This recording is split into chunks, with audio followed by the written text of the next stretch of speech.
Vendéennes, bonjour les Vendéens. Pour cette nouvelle chronique, je vous propose une thématique que j'ai jusqu'à présent abordée assez peu et avec précaution, les guerres de Vendée. Le sujet est en effet aussi passionnant que passionné et déclenche souvent des réactions plutôt vives.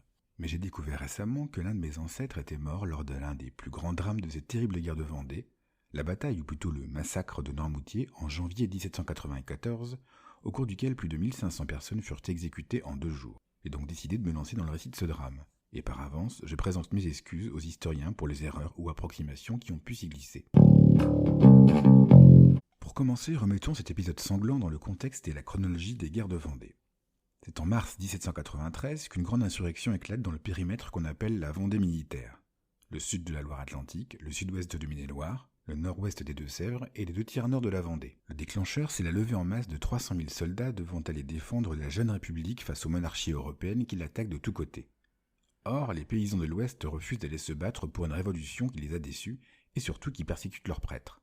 Les ecclésiastiques qui refusent de prêter serment à la constitution civile du clergé, les réfractaires, sont en effet démis de leurs fonctions, emprisonnés ou exilés. Alors qu'ailleurs en France les insurrections sont rapidement réprimées, elles deviennent vite incontrôlables dans notre région. Les insurgés se comptent bientôt par dizaines de milliers, constituant dès le mois d'avril une armée catholique et royale qui remporte de nombreuses victoires jusqu'à l'automne 1793.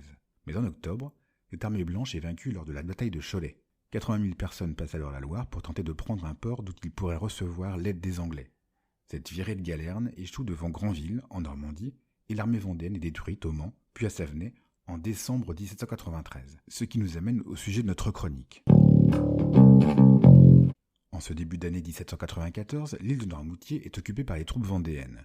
Elle a été prise par les hommes de Charette en octobre 1793, et depuis, les républicains étaient trop occupés à poursuivre le gros de l'armée blanche pour tenter de les déloger. Mais la donne a changé et les Bleus peuvent désormais concentrer leurs forces sur l'île. Depuis la fin décembre, des canonnières républicaines font le blocus de Noirmoutier et la bombardent.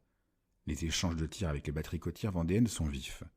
Ces dernières parviennent même à couler la frégate La Nymphe dont on ne retrouvera l'épave qu'en 2014 au large du bois de la Chaise. C'est dans la nuit du 2 au 3 janvier 1794 que le général Axo lance 5000 hommes à l'assaut de l'île défendue par 2000 Vendéens sous les ordres de plusieurs lieutenants Charette.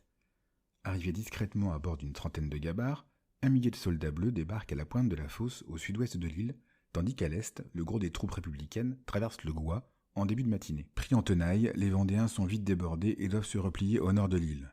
Ils ont perdu 500 des leurs et ceux qui sont faits prisonniers sont exécutés sur place.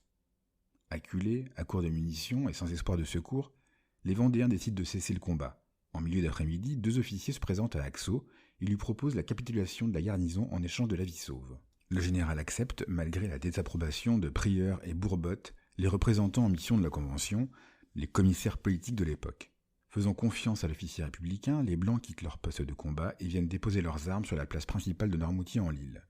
Les battus traquent ceux qui cherchent à s'échapper ou à se cacher. De nombreux suspects, dont des femmes et des enfants, sont arrêtés. Ils sont bientôt près de 1200 à s'entasser dans les églises de la ville, dont l'église Saint-Philbert. À l'aube du 4 janvier, un officier tout sourire se présente aux prisonniers et leur annonce qu'ils seront libérés après une dernière formalité. Ils vont être présentés par groupe de 30 devant une commission qui consignera leur nom et leur délivrera un passeport.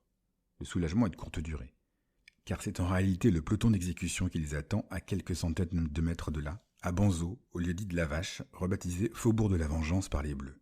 On imagine la terreur des prisonniers quand ils comprirent qu'on les menait à la mort. En 2 jours, on estime que 1200 à 1500 personnes sont fusillées et achevées à coups de baïonnette. Il faudra près de 3 mois pour enterrer les corps dans les dunes de la Claire. Les chefs ne sont bien sûr pas épargnés. Delbé est capturé. Le généralissime de l'armée catholique et royale s'était réfugié à Noirmoutier après avoir été grièvement blessé à la bataille de Cholet. Il est exécuté le 6 janvier sur la place d'Armes.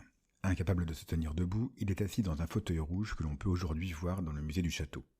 D'auterive et Boisy, ses fidèles lieutenants, sont passés par les armes à ses côtés. Mais c'est aussi le cas de Jean-Conrad Villande, l'ancien gouverneur républicain de l'île, accusé de trahison par son propre camp. L'épouse de Delbé est également exécutée quelques jours plus tard. Ce massacre aurait pu être le point final de la guerre de Vendée, mais il n'est malheureusement qu'un avant-goût des tueries qui auront lieu en 1794 avec les terribles colonnes infernales. Mais cela, c'est une autre histoire. C'est tout pour aujourd'hui, je dédie cette chronique aux 170 000 victimes de cette triste guerre civile et en particulier à mon ancêtre Laurent Hérault, laboureur à Saint-Malo-du-Bois, mort quelque part à Noirmoutier en ce début d'année 1794. Il avait 39 ans. C'était Sébastien de la page Facebook Le Saviez-vous Vendée.